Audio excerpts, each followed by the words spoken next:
नमस्कार student, class 10th math में आगे बढ़ते हुए आज करेंगे प्रश्नावली 2.2।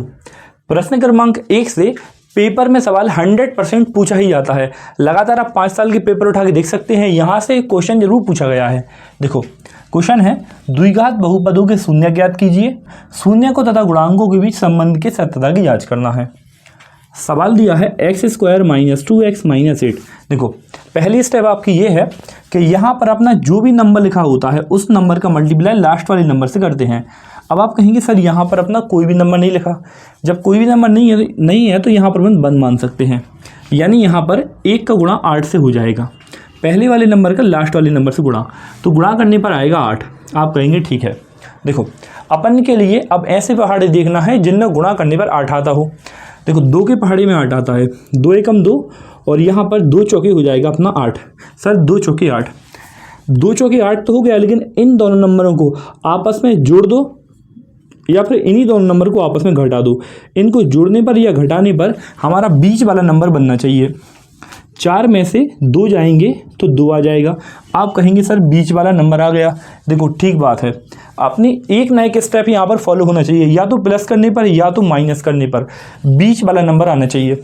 आप कहेंगे सर माइनस करने पर आ गया, यानी गुणनखंड टूटेगा 4 में और 2 में। बताओ इतनी बात समझ में आई? तो आगे बढ़े। देखो इसके बाद यहाँ पर अपन क्या करेंगे, x² लिखेंगे। देखो अब आपको ध्यान रखना है कि यहाँ पर अपना जो भी साइन है वही साइन अपन को यहाँ लगाना है। यहाँ पर माइनस है तो अपन ने माइनस लगा दिया, यदि यहाँ पर प्लस होता तो अपन प्लस लगा देते। अब अपन ने गुणनखंड तोड़े हैं 4 में और 2 में, तो इन दोनों नंबरों में जौन सा नंबर बड़ा होगा वो अपन पहले लिखेंगे। जैसे इनमें से 4 बड़ा है तो अपन 4 पहले लिख देंगे। सवाल x के फॉर्म में है तो x भी आएगा, फिर आएगा अपना 2, तो यहाँ पर आ गया 2x - 8 आएगा। देखो अब आपको क्या करना है, अब आपको ये देखना है कि 4 में से 2 घटाने पर 2 आएगा, यानी यहाँ पर माइनस है तो यहाँ पर प्लस होना चाहिए, क्योंकि माइनस और प्लस माइनस होगा तभी तो 4 में से 2 घटेगा तो 2 आएगा। यदि आप यहाँ पर माइनस का साइन लगा लेंगे तो माइनस माइनस प्लस हो जाएगा, 4 और 2 6 हो जाएगा, लेकिन 2 लाना है ना तो यहाँ पर घटाना पड़ेगा, तो माइनस प्लस माइनस हो जाएगा। देखो यदि आपके लिए इतना समझ में आ गया है तो अब सवाल में कुछ भी नहीं है। देखो अब अपन के लिए कॉमन लेना है इन दोनों में से, और फिर अपन को इन दोनों में से कॉमन लेना है। देखो यहाँ पर भी x है और यहाँ पर भी x है, यानी दोनों में से x अपना कॉमन आएगा। जब यहाँ पर 2x है और अपन ने 1x बाहर ले लिया तो अपना 1x बचेगा। इस टाइप से x² का मतलब होता है x गुणा x, ये होता है तो 1x अपन ने बाहर ले लिया तो अंदर 1x बचा माइनस। अब देखो अपन ने ये वाला x है अपन ने बाहर कॉमन लिया है तो यहाँ पर अपना 4 बचा। दोनों में से अपन ने x कॉमन लिया तो यहाँ 2x थे, 1x बचा, और यहाँ पर x बाहर पहुँच गया तो बचा 4। अब यहाँ पर आएगा प्लस।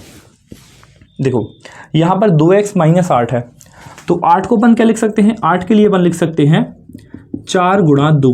आप कहीं यहाँ से लिख सकते हैं 4 दूनी 8 हो जाएगा। तो देखो इसमें से 2 और 8 के लिए अपन ने क्या लिखा 4 और 2, तो मतलब दोनों में से अपन 2 कॉमन ले सकते हैं। तो यहाँ पर अपना बचेगा x माइनस, अब 8 के लिए लिखा था हमने 4 गुणा 2 और अपन ने 2 बाहर कॉमन ले लिया तो यहाँ पर अपना बचेगा 4। इस टाइप से बताओ इतना सवाल समझ में आ रहा है कि नहीं आ रहा, आप मुझे कमेंट में जरूर बताएं। देखो अब x - 4 यहाँ पर भी आ गया और x - 4 यहाँ पर भी आ गया, तो क्या करेंगे दोनों में से अपन कॉमन ले लेंगे x - 4। कहने का मतलब 2 बार लिखा हुआ है उसके लिए 1 बार लिख लेंगे x - 4, और नया वाला बन जाएगा x + 2। ये बन गया x + 2। अब द्विघात समीकरण में बराबर में हमेशा 0 आता है, यहाँ पर बराबर में 0 चलता है। मैं आपके लिए स्टार्ट में नहीं बता पाया, बराबर में 0 चलता है। अपन अब क्या करेंगे, इन दोनों के बराबर में अपन 0 लेके चलेंगे। जैसे x - 4 है इसके बराबर में भी 0 ले लेंगे, और x + 2 है इसके बराबर में भी अपन 0 ले लेंगे। तो माइनस का नंबर है, पक्षांतर होगा, प्लस का हो जाएगा, तो x बराबर आएगा 4। ऐसे यहाँ पर प्लस का नंबर है, उस साइड जाके माइनस का हो जाएगा, x बराबर आएगा -2। बताओ इतना सवाल समझ में आया कि नहीं आया? यदि आपके लिए इतना सवाल समझ में आया है तो बना आगे बढ़ते हैं। यदि आपको थोड़ा सा कम समझ में आया तो वीडियो को दोबारा रिवर्स करें, दोबारा का वीडियो को फिर से देखें, आपको समझ में आ जाएगा। देखो अब अपने जो x के जो 2 मान आए हैं ना, यही अपने शून्य के पेपर में बोला था ना कि शून्य ज्ञात कीजिए, तो ये जो अपने x के 2 मान आ गए यही है अपने शून्यक। यानी कहने का मतलब ये है कि ये जो पहला वाला मान आया है ये अपना अल्फ़ा का मान है। शून्यकों के लिए अपन अल्फ़ा और बीटा से दिखाते हैं। तो ये अल्फ़ा का मान 4 आ गया, इसके लिए अपन बोलते हैं अल्फ़ा। अल्फ़ा पढ़ते हैं इसके लिए, देखो। और जो सेकंड वाला शून्यक है इसके लिए पढ़ेगा अपन बीटा से। तो बीटा बराबर आएगा -2। ये अपने शून्यक है, तो यहाँ लिख देंगे। बस इतना ही रहने देते हैं। अब सवाल में आगे बोला था शून्यकों तथा गुणांकों के बीच संबंध की सत्यता की जांच कीजिए। तो यहाँ पर स्पेस थोड़ा सा कम है, इसलिए अपन 2 पार्टों में डिवाइड कर लेते हैं। देखो यहाँ पर अपन हेडिंग डाल दे रहे हैं संबंध। देखो संबंधों में पहला होता है शून्यकों का योग। तो यहाँ लिख देंगे शून्यकों का योग। शून्यकों का योग होता है, याद रखें ये फॉर्मूला ही होता है अल्फ़ा प्लस बीटा बराबर -b/a। ठीक है, ये होता है। अब देखो अल्फ़ा और बीटा तो आपको समझ में आ रहा होगा कि सर ये शून्यक हैं तो इनके मान रख देंगे, लेकिन बी और ए क्या हैं? तो देखो क्वेश्चन में बोला था शून्यकों तथा गुणांक। गुणांक का मतलब ये होता है कि जो भी अपन के लिए द्विघात समीकरण दिया है ना, इसके गुणांक, मतलब x² का गुणांक, x का गुणांक और ये सिंगल संख्या। देखो द्विघात समीकरण का मानक रूप होता है ax² + bx + c = 0। मैंने आपके लिए इंट्रोडक्शन वीडियो में बताया था। यदि आपने वह वीडियो नहीं देखी है तो इस वीडियो के डिस्क्रिप्शन में मैंने लिंक दे दी है, आप वहाँ से देख सकते हैं।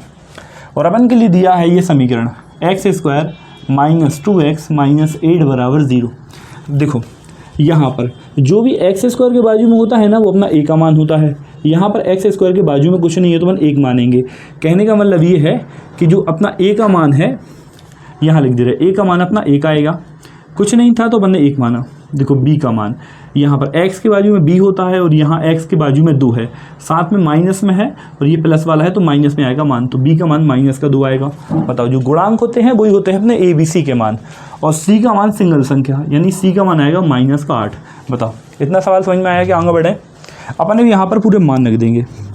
अल्फ़ा का मान कितना है? अल्फ़ा का मान 4 है तो यहाँ 4 लिख देंगे, प्लस बीटा का मान -2 है तो यहाँ लिख देंगे -2 बराबर -b। अब देखो b का मान कितना आया? -2 है तो यहाँ लिख देंगे -2/a। अब a का मान कितना है? 1 है तो यहाँ पर 1 लिख देंगे। फिर अपन यहाँ पर करते हैं हल। देखो यहाँ पर 4 है तो ये 4 आएगा, प्लस और माइनस हो जाएगा। ये 2 है तो यहाँ पर 2 आ जाएगा। आप स्टेप बाय स्टेप देखते रहें, माइनस और माइनस प्लस हो जाएगा तो अकेला 2 बचेगा। बटे में 1 है तो बटे में 1 लिखने की ज़रूरत नहीं है अपन को। देखो 4 में से अब 2 जाएंगे तो 2 बचेगा, 2 बराबर 2।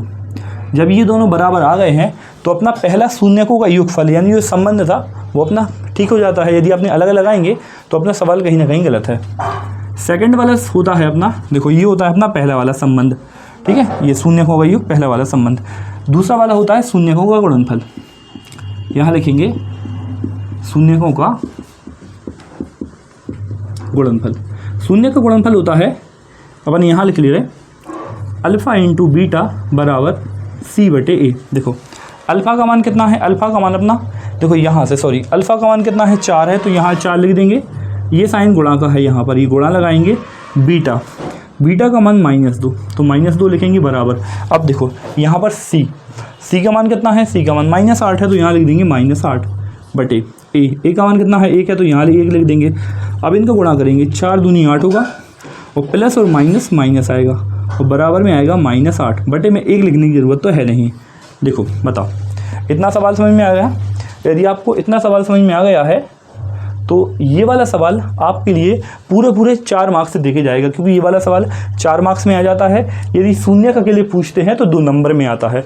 वेरी इंपॉर्टेंट सवाल है। यदि आपको सवाल समझ में आ गया तो वीडियो को लाइक करें, यदि थोड़ा कम समझ में आया तो वीडियो को दोबारा रिवर्स करें, फिर से देखें। यदि आपने चैप्टर 1 की वीडियो नहीं देखी है तो इस वीडियो के डिस्क्रिप्शन में मैंने प्लेलिस्ट की लिंक दे दिया, आप वहाँ से देख सकते हैं। मिलते हैं नेक्स्ट वाली वीडियो में नेक्स्ट वाले सवाल के साथ। Thank you so much.